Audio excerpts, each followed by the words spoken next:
అండి మత్తయి సువార్త 18 మొదటి నుంచి కొన్ని మాటలు అనేక సందర్భాల్లో మనం దైవ సేవకులు తింటవచ్చు.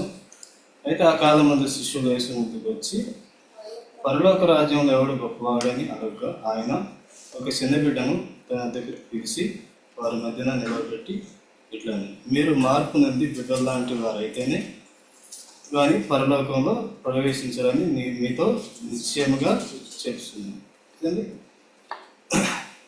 ఇక్కడ యేసుప్రభు యొక్క ఉద్దేశాలు, యేసుప్రభు యొక్క ఆలోచన వేరు కదండి.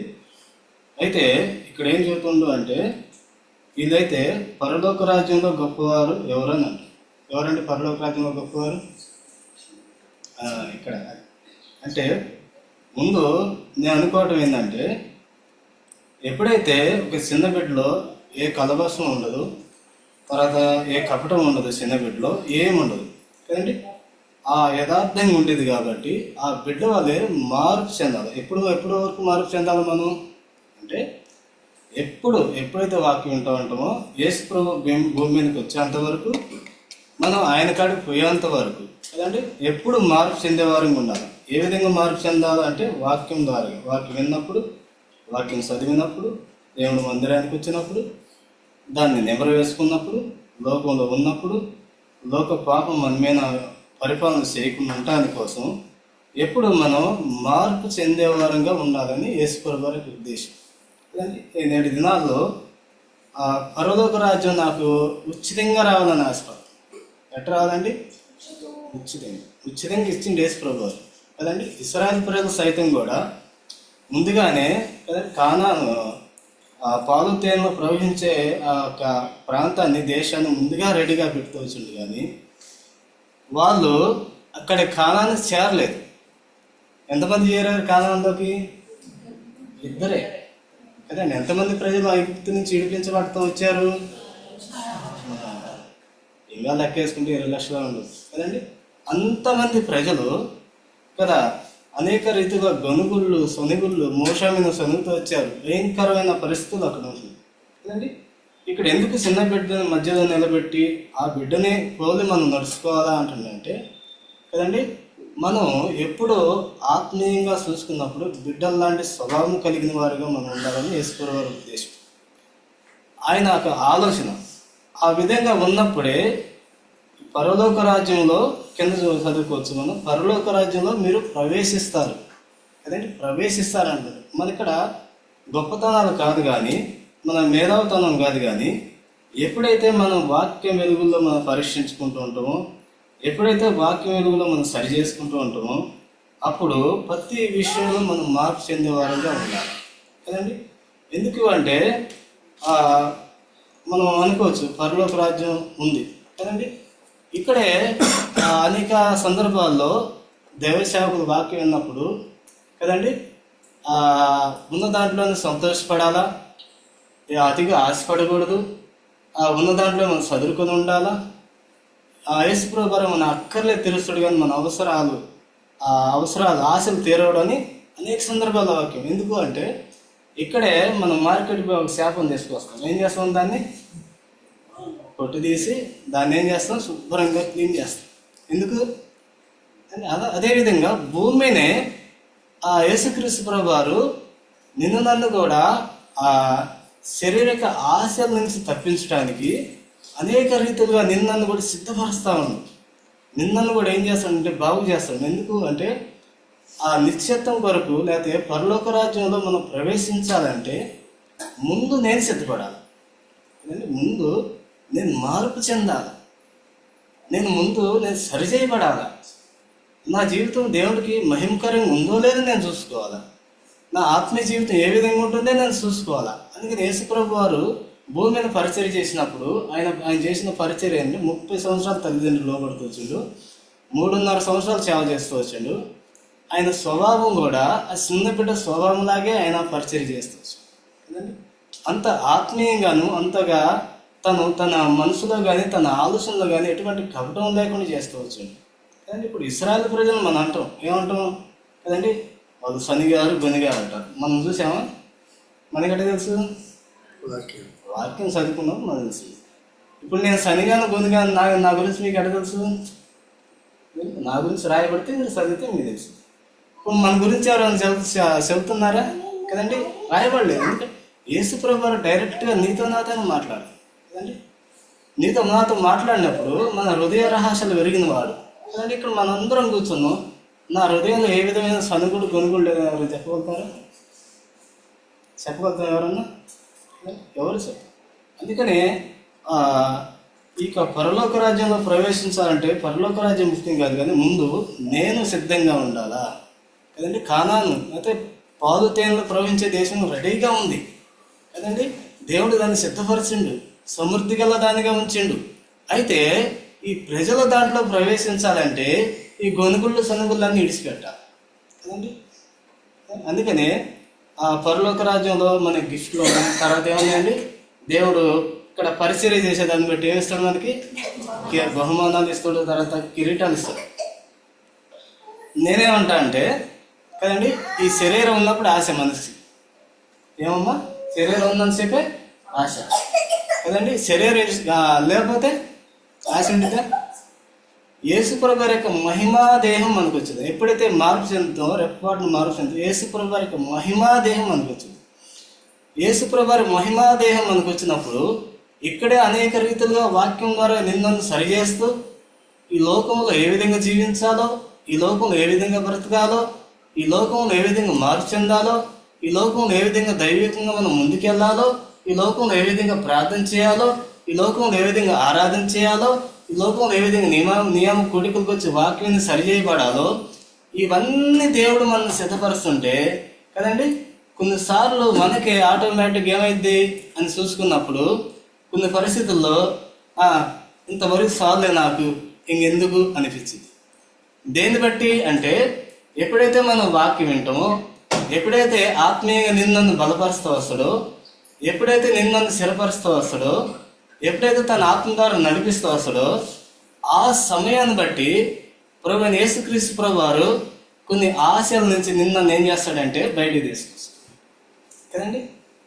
ఇప్పుడు స్మార్ట్ సభలు సరే పరలోక రాజ్యం వెళ్ళామండి కదా, అక్కడ బహుమతులు ఇచ్చిండు, గిఫ్ట్లు ఇచ్చిండు, లేకపోతే కిరీటం ఇచ్చిండు. ఏం చేసుకుంటాం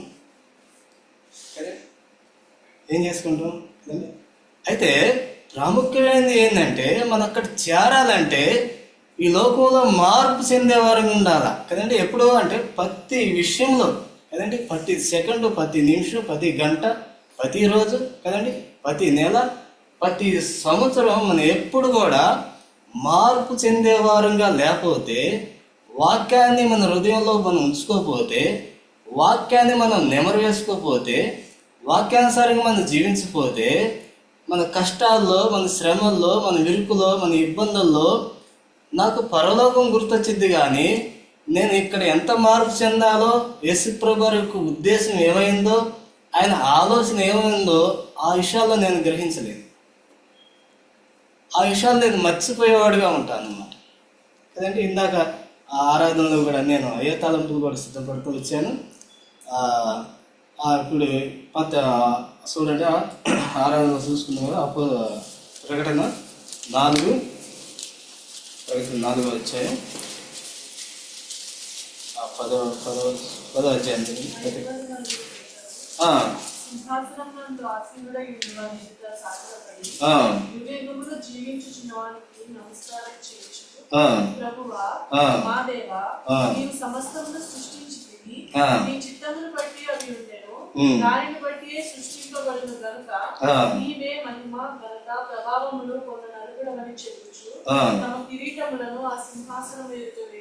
చాలా ఏం చేశారంటే కిరీటాలు 24 పెద్దలు ఏం చేశారండి, సింహాసనాల ఎదుట తనకున్న కిరీటాలు. ఎందుకంటే ఆయన ఉంటే చాలు కదండి, ఆయన కలిగి ఉంటే చాలు కదా. ఇప్పుడు ఏం చేస్తూ వచ్చారు అంటే వీళ్ళు తమకున్న కిరీటాలు ఏం చేస్తూ వచ్చారు, తీసి ఎక్కడ వేశారమ్మా, సింహాసనం పక్కన పెట్టేశారు. ఎందుకు అంటే యేసుప్రభు వారే మన కిరీటం కదండి, యేసుప్రభు వారే మన ఘనత, యేసుప్రభు వారే మనకు మహిమ అండి. ఇవన్నీ ఎంచుకొని కదండి. అందుకనే భూమి మీద మనకి ఈ ఆశలు లేకుండా, ఇవన్నీ కోరికలు లేకుండా అనేక రీతిగా వాక్యం నీకు నాకు బోధిస్తున్నప్పుడు మనం ఆ వాటి నుంచి బయటకు వచ్చే మార్గంలోకి మనం తీసుకొస్తుంది యేసుప్రభువారు. ఇప్పుడు 24 పెద్దలు ఏం చేస్తూ వచ్చారు అంటే వాళ్ళకున్న కిరీటాలు ఏం చేశారు? పక్కన పెట్టేశారు. ఎందుకు? నిజమైన కిరీటం ఉంది ఎవరు? యేసుప్రభువారే, నిజమైన ఆయనే కదండి. ఈ కిరీటాలు మాకు అక్కర్లేదు కదండి అనేసి వాటిని పక్కన పెట్టేసి వారు ఎంతగా ఉన్నారంటే కదండి. అందుకనే మన జీవితంలో కూడా పరలోక రాజ్యంలో మనం ప్రవేశించాలంటే ప్రతి విషయంలో మనం మార్పు చెందేవారంగా లేకపోతే, బిడ్డల్లాంటి స్వభావం అనేది మన జీవితంలో లేకపోతే కదండి కదా. ఆ కానాన్లోకి పాలు తేనెలు ప్రవహించే దేశంలో ఎంతమంది వెళ్ళారు? 2 వెళ్ళారు కదండి. 10 మంది కన్యకలు ఉన్నారు కదా, ఎంతమంది వెళ్ళారు? 5 వెళ్ళారు కదండి. మనలో మన హృదయాన్ని చూస్తున్న దేవుడు, మన ఆలోచన చూస్తున్న దేవుడు, మన హృదయంలో ఏ కపటం మనం పెట్టుకున్నా అదన్నీ చూసే దేవుడు. అందుకని ఆత్మలో కపటం లేనివాడు ధన్యుడైన వాక్యం సెలవిస్తుంది కదండి. మన హృదయంలో ఎప్పుడైతే కపటాలు పెట్టుకుంటామో, అనేక రకమైన సిక్కులు పెట్టుకుంటామో, వాక్యం పరిశుద్ధాత్మ దేవుడు నాలో పనిచేయడు. పరిశుద్ధాత్మ దేవుడికి నేను ఆయన పనిచేసేలాగా, నాలో తన క్రియ జరిగించేలాగా నేను ఉండాలంటే నేను ఎప్పటికప్పుడు ఏం చేయాలండి? మార్పు చెందేవాడుగా ఉండాలి. మందిరంలో ఉన్నప్పుడే కాదు, బయట ఉన్నప్పుడు, పనిచేసే ప్రాంతంలో ఉన్నప్పుడు, కుటుంబంలో ఉన్నప్పుడు, ఇంట్లో పనులు చేసుకున్నప్పుడు ఎప్పటికప్పుడు ఈ వాక్యాన్ని మనం నెమరు వేసుకుంటా ఉన్నప్పుడు, ఈ వాక్యాన్ని మనం చేర్చుకున్నప్పుడు ఆ సందర్భాన్ని బట్టి, ఆ సమయాన్ని బట్టి ఏం చేస్తూ ఉంటాం అంటే మార్పు చెందేవారిగా ఉంటాం. ఆ తర్వాత పరలోకంని ఉండిద్ది. అయితే పరలోకంలో అనేకమైన మనం చేరుకుంటాం. అయితే ఈ లోకంలోనే మనకి ఆశ లేకుండా చేస్తుండో మన ప్రభువే మన కిరీటం, మన ప్రభువే మనకి ఘనత, మన ప్రభువుని చూస్తే చాలు ఇంకా కదండి. 24 పెద్దలు ఏం చేశారు? ఆయన చూడనే సాగిలి పడిపోయారు కదండి. ఇప్పుడు మనం అక్కడికి వెళ్ళామనుకోండి, మనం ఏం చేస్తాం కదండి? కిరీటాన్ని పెట్టుకొని ప్రభుని విడిచిపెడతామా? కిరీటాలు మనం కూడా ఆటోమేటిక్గా ఎన్ని ఏం చేస్తాడో తెలియదండి. మనకు తెలియదు. పరలోక రాజ్యం ఎట్టుందో మనకు తెలియదు. అక్కడ ఎవరిని ఏ స్థితిలో పెడతాడో తెలియదు. అందుకని చూడండి, ఇదే మత్తయి సువార్త మనకు తెలిసిన భాగాలండి. అనేక సందర్భాల్లో మనం ఉండవచ్చు. 20 అధ్యాయం 20 చదవండి.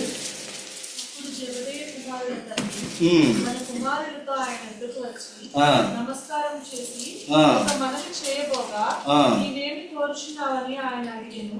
అందుకామె, రాజ్యమందు ఈయన 2 కుమారులలో ఒకడు నీ కుడి వైపునను ఒకడు నీ ఎడమ వైపునను కూర్చుండా సెలవిమ్మని ఆయనతో అనెను. అందుకు యేసు, మీరేమి అడుగుచున్నారో అది మీకు తెలియదు. నేను త్రాగబో గిన్నెలోనిది మీరు త్రాగగలరా అని అడుగగా వారు త్రాగగలమని. ఇక్కడ శిశువును చూసుకున్నప్పుడు జబెదయి కుమారుడు తల్లి వచ్చి ఏం చేసింది? మనవి చేసింది కదండి. ఇప్పుడు 17 కాల్సి 20:17లో మనం ఇప్పుడు తీయనవసరం లేదండి. తర్వాత ఇక్కడ యేసుక్రీస్తు ప్రభు వారి యొక్క ఆయన సిలువమరణం, ఆయన మరణ శిక్ష విధించబడతాడని, కొరడాలతో కొట్టబడతాడని మనం చూసుకున్నప్పుడు ఇక్కడ ఏ విధంగా ఆలోచించాలి మనం కదండి? సిద్ధపడాలి. ఏ విధంగా అంటే మారు మనసు అంటే మార్పు చెందే వారంగా ఉండాలి. కానీ ఇక్కడ ఏమేమి అడుగుతుంది? ఈ నా 2 కుమారులు ఒకరిని నీ కుడి వైపు, ఒకరిని నీ ఎడమ కదండి. అందుకే యేసుప్రభు అంటాడు, ఏమంటాడు? నువ్వేం అడుగుతున్నావు నీకు తెలుస్తుందా? మనమైతే కదండి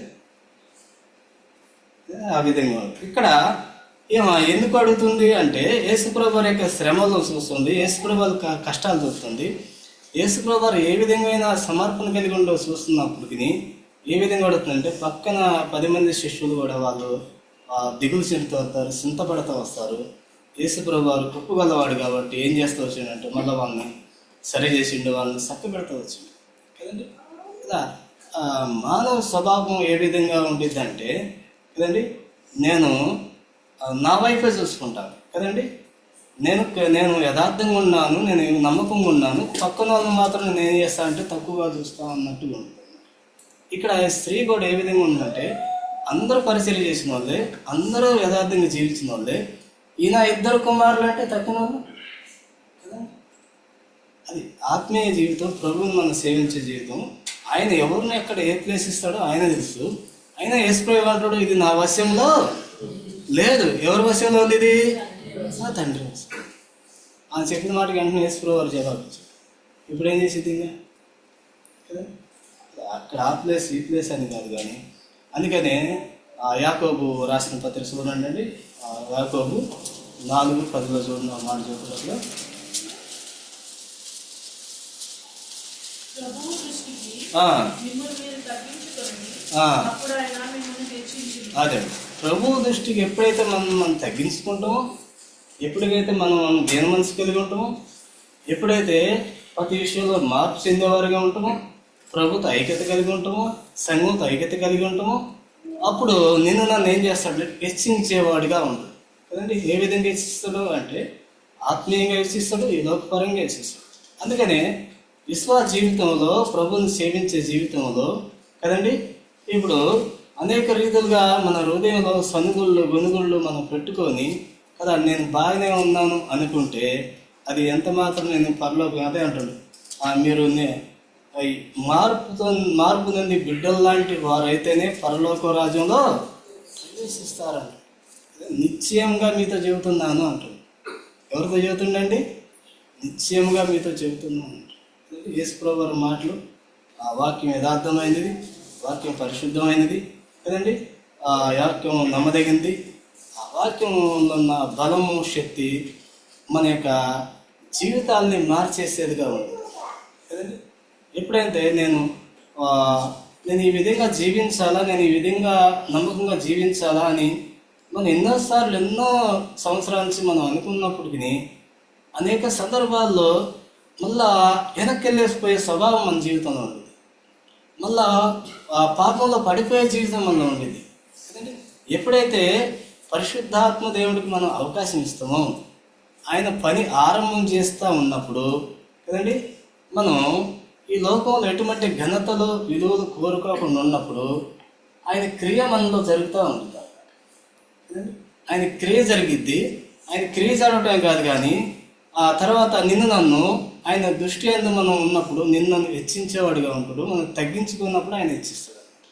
అందుకని ఈ విధంగా మనం పరలోక రాజ్యం ప్రాముఖ్యం. కానీ ముందు పరలోక రాజ్యం, పరలోక రాజ్యంలో నేను ఉండాలంటే, నేను ప్రవేశించాలి, నేనేం చేయాలంటే భూమి మీద తగ్గించుకోవాలా, మార్పు చెందాలా. ఎప్పటికప్పుడు వాక్యం నీ జీవితంలో, నా జీవితంలో దాన్ని మనం చేర్చుకున్నప్పుడు ఏమవుతుందంటే కదండి, మనలో ఉన్న కలవసం అంతా వెళ్ళిపోతూ ఉండేది. అందుకనే యోహాను సువార్త 15వ అధ్యాయం మొదటి నుంచి మనం చదువుకున్నప్పుడు ఒక మాట చూడండి.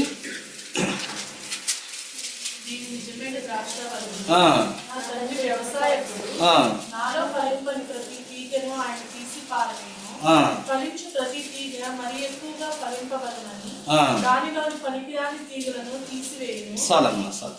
ఫలించు ప్రతి తీగ మరి ఎక్కువగా ఫలించాలంటే ఇంకేం చేయాలంట కదండి. ఇక్కడ అదే యేసుప్రభు వారు చెబుతారు కదండి. మీరు మార్పు చెందారు, మీరు యథార్థంగా ఉంటున్నారు, కానీ ఇంకా మార్పు ఎంతవరకు మార్పు చెందాలా? ఫలించే తీగ ఫలించుతుంది. ఆ తీగ దాన్ని విడిచిపెడితే కాదు, ఏం చేస్తుంది ఇక్కడ? ఫలించు ప్రతి తీగను ఏం చేస్తుంది వల్ల కట్ చేస్తాం. ఎందుకు? ఇంకా ఫలించాలి కదండి. ఈ విధంగా ఎప్పుడైతే యేసుప్రభు రాకడ కొరకు మనం సిద్ధపడతా ఉంటాం. అందుకని చూడండి, మత్తయి సువార్త 11:28 ఉంటుంది. 11:28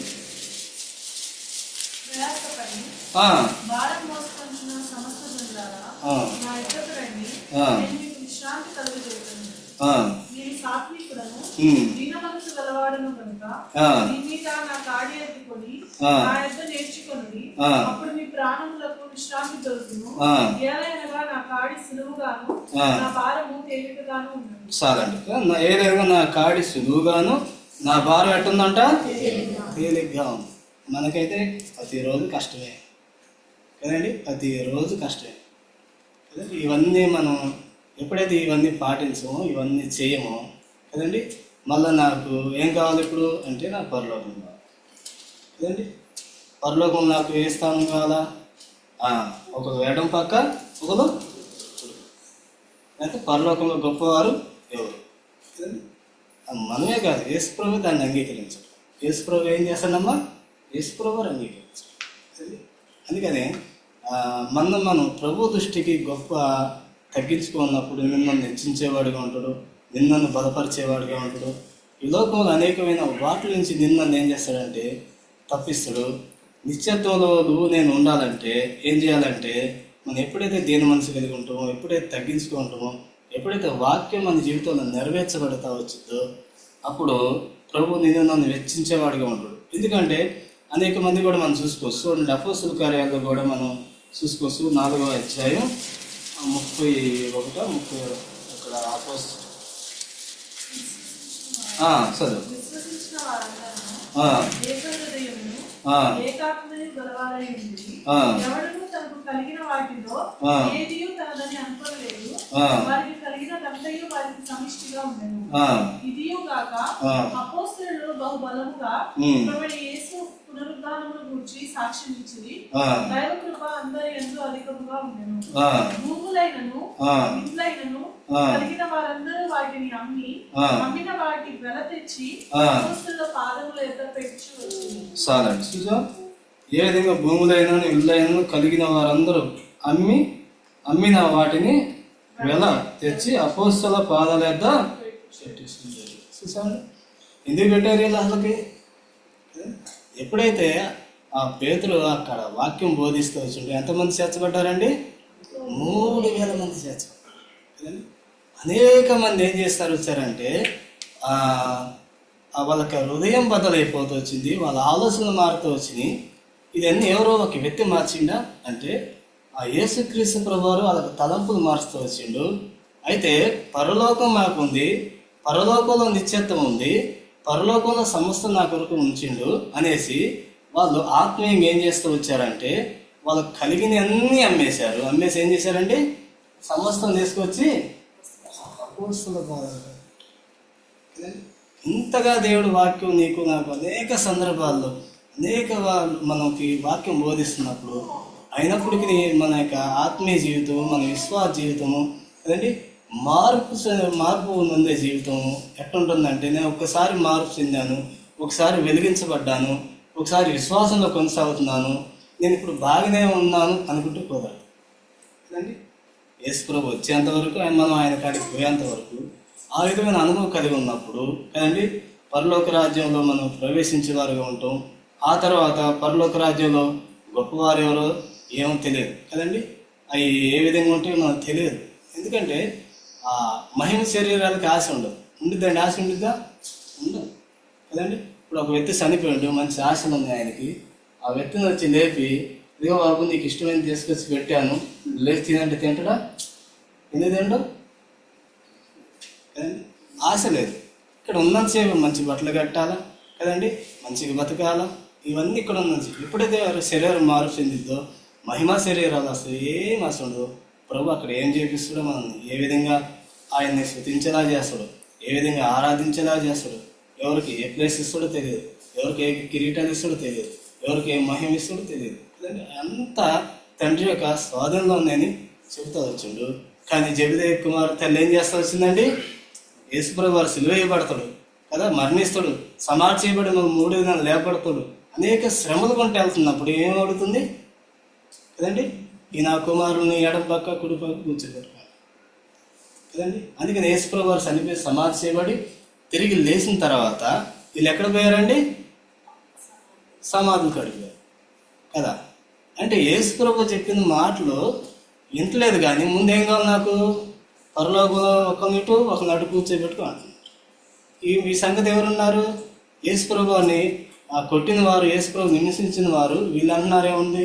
యేసుప్రభు బతికున్నప్పుడు ఆయన చనిపోయి సమాధి చేయబడి 3 దినాలు లేపబడతాడని ఆయన చెప్పిన మాట మాకు గుర్తుందంట. ఎవరు గుర్తుందంట?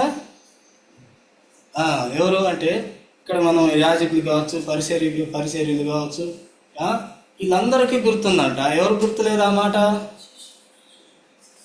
జీవన దేవుని సేవించేవారు, ఆరాధించేవారు, దేవుని ఘనపరిచేవారు, దేవుని మహింపరిచేవారు కదండి. మన క్రైస్తవులను చెప్పుకునే వారికి ఏం లేదంట. వీళ్ళు ఎక్కడ పోయారో? సమాధులు కడిగారు. అందుకని వాళ్ళు ఏం చెబుతారు?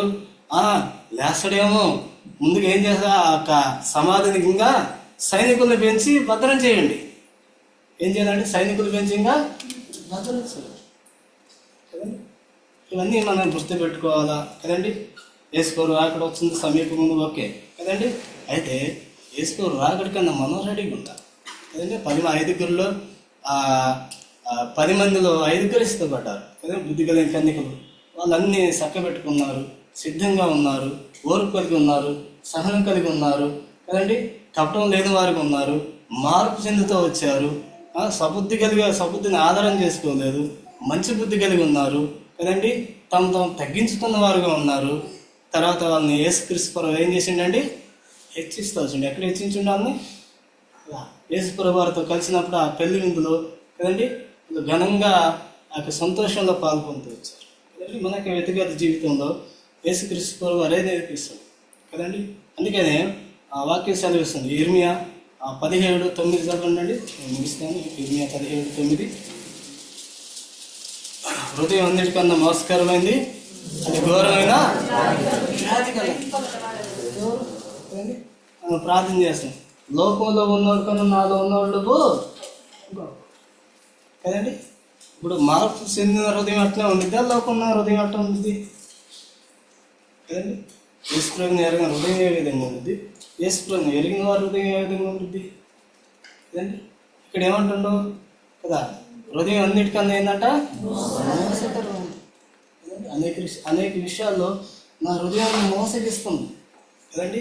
నేను మార్పు చెందాను కదా, అదే మార్పు చెందుతానే ఉన్నా కదా, వెలిగించబడ్డా కదా.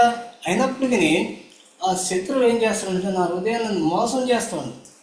మోసం చేసినప్పటికీ అదే కరెక్ట్ అని చేస్తాడు, అదే నమ్మకమైందని చేస్తాడు కదండి. మన హృదయం ఇప్పుడు అందుకని దావీదు అదే అంటాడు కదండి. నా అంతరంగంలో ఉన్న సమస్తమా అంటాడు. ఆయన పరిశుద్ధ నామాన్ని సన్నిధించుము కదండి. ఆయన పరిశుద్ధుడు కదండి. నిన్ను పాతాళం చిడిపించిండు, మరణం చిడిపించిండు, ఎక్కడ గర్వించవద్దు అని తన అభయాలతో చెబుతుండు. నా అంతరంగంలో ఉన్న సమస్తమా ఆయన పరిశుద్ధ నామాన్ని సన్నతించుము కదండి. ఈ విధంగా మనం ఇశ్రాయేలు ప్రజల గురించి అనేక విషయాలు చెబుతూ ఉంటాం. వాళ్ళు ఎట్టున్నారు, వీళ్ళు ఎట్టున్నారు కదండి. నేను ఎట్టున్నా మరి ఇప్పుడు, నా విశ్వాసం ఎట్టుందండి, నేను ఏ విధంగా మార్పు చెందుతున్నాను కదండి. నేను చెప్పట్లేదండి, నిన్ను అనుకోండి, నేను అంటున్నాను, వాక్యంలో ఉన్నది చెప్తాను కదండి. అదే యేసుప్రభు మీరు మార్పు చెంది బిడ్డలు లాంటి వారైతేనే కానీ. అనేక సందర్భాల్లో శత్రువు అనేక రీతులుగా సిక్కుల్లో తీసుకొచ్చి పెడతారు కదండి. మన హృదయం మనం మోసం చేసేది, మన నోటి మాటలు మనం మోసం చేస్తే ఎదుటి వ్యక్తిని మనం ఈజీగా ఒక మాట అనేయగలం కదండి. ఎందుకు కదా, అవన్న ఎన్నోసార్లు ఒక మాట అంటారు. ఏం చేసిందంటామా? వద్దన్న పని చేసింది కదండి. హవ్వ ఇక్కడే కూర్చొని ఉంది అనుకోండి, మనం అంటామా? ఏదంటే అంటావా? ఇక్కడే అవ్వ వచ్చి కూర్చుందండి, నేను అంటాను ఇప్పుడు ఆ మాట అంటావా? ఎందుకన్నా చెప్పండి, ఊరుకుండిద్దా? ఊరుకుండిద్దా అండి?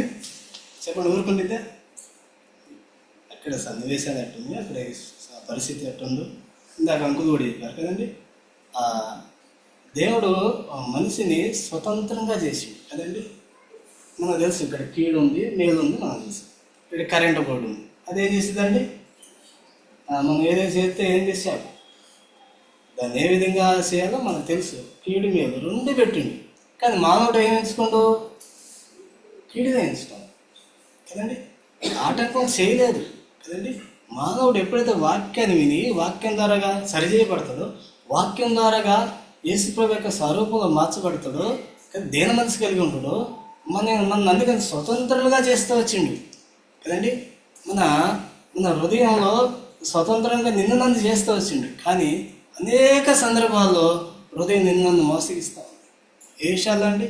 ఆత్మీయ విషయంలో, దేవుణ్ణి సేవించే విషయంలో కదండి, వెంబడించే విషయంలో, మార్పు చెందే విషయంలో, దేవుణ్ణి ఆరాధించే విషయంలో నిన్న నేను చేస్తానంటే మోసం చేస్తూ ఉంది. కానీ అది లోపల ఉంది అట్టే తెలుస్తున్నావు నాకు. నేను పైకైతే మంచి డ్రెస్ వేసుకున్నాను కదండి, మంచి బట్టలు వేసుకున్నాను, నా హృదయం ఏదో నాకు తెలుస్తుంది అంటే వేసుకోవచ్చు. అందుకే వాక్యం ద్వారా నీతో నాతో మాట్లాడుతున్నాను. నిన్నంత సరి చేయడానికి, నిన్నంత పరలోకాన్ని సిద్ధపరచాలని, నిన్నంత పరలోకంలో సదాకాలం యేసుప్రభుని ఆరాధించాలని నిన్ను భూమి మీద సిద్ధపరుస్తుండు కదండి. నేను ఒకసారి మార్పు చెందాను, నేను ఒకసారి బాగానే ఉన్నాను, నాకు అవసరం లేదు అనుకుంటే ఏ విధంగా అనేది అలా నిశ్చయమో నేను చెబుతున్నాను అంటాడు కదండి. ఆ పరిస్థితి విశ్వాసులైన మనకు రాకూడదు కదండి. అందుకే నేను వాక్యం చదివినప్పుడల్లా, నేను పరిచయం పోయినప్పుడల్లా నేను ఒకరి గురించి చెప్పాలని అసలు పోవాలండి. ఎవరి గురించి చెప్పాలి బాగా? నా గురించి చెప్పుకోవాలి. నేను గురించి, నీ బోధన గురించి నువ్వు ఏం చేయాలా కదండి? జాగ్రత్త పడాలి. ఇప్పుడు నా గురించి జాగ్రత్త పడాలి కదండి. నేను జాగ్రత్త లేక నేను పోతే ఉపయోగం ఉంది. ఆ విధంగా సిద్ధపడాలి, ఆ విధంగా మనం సరిచేయబడాలా. యేసుప్రభు రాకడ సమీపంగా ఉంటుంది కాబట్టి మనం బుద్ధి కలిగిన కన్యకలు ఏ విధంగా ఉన్నారు, అదేవిధంగా నమ్మకంగా ఉన్నారు, ఏ విధంగా 5 సిద్ధపడగలిగి ఉన్నారు, మనం ఆ రీతిగా మనం సిద్ధపడగలిగి కదండి పరలోక రాజ్యంలో గొప్ప వాసన తర్వాత కానీ నమ్మకం ఉండే నేర్చుకోవాలి, తగ్గించుకుంటే నేర్చుకోవాలి. యథార్థంగా ఉన్నప్పుడు కదండి పరిశుద్ధాత్మ దేవుడి నాలో పనిచేయడం ఆరంభిస్తుంది. అప్పుడు ఆ ప్రతి మన ఆలోచన, ప్రతి తలం వచ్చింది అది చెడ మంచిగా ఆలోచించగలుగుతాం, దాన్ని సపరేట్ చేయగలుగుతాం. లేకపోతే 2 మిక్స్ అయిపోతాయి. శరీరం మిక్స్ అయిపోతే ఆత్మ మిక్స్ అయిపోతుంది. ఉపయోగం దానివల్ల ఏం లేదు కదండి. మనం మార్పు చెందాలనే బిడ్డల లాంటి స్వభావం కలిగి ఉండాలనే యేసుప్రభు వారు నీకోసం నా కోసం పరలోకం విడిచిపెట్టి వచ్చాడు కదండి. నీకోసం నా కోసం సేవలో మరణించిండు. ఆయన సమాధి చేయబడ్డాడు కదండి. ఆయన పరిశుద్ధ రక్తం అంతా సిందిస్తూ వచ్చిండు. ఆత్మ సంబంధమైన వరాలు నీకు నాకు ఇవ్వడానికి ఆయన సమస్తం వదులుకొని వచ్చిండు కదండి. మనం ఏంటంటే నిర్లక్ష్యంగా ఉంటుంది కదండి. వాళ్ళ ప్రవేశించి మనం ఎత్తుగా పరిశీలించుకుందాం. ఆ విధమైన అనుభవం ఉంటే ప్రభుత్వం సమ్మతి పెడతాం. ప్రభు వల్ల పాల్గొందాం. దేవుడి వాక్యాన్ని మన కొరకు దీవించి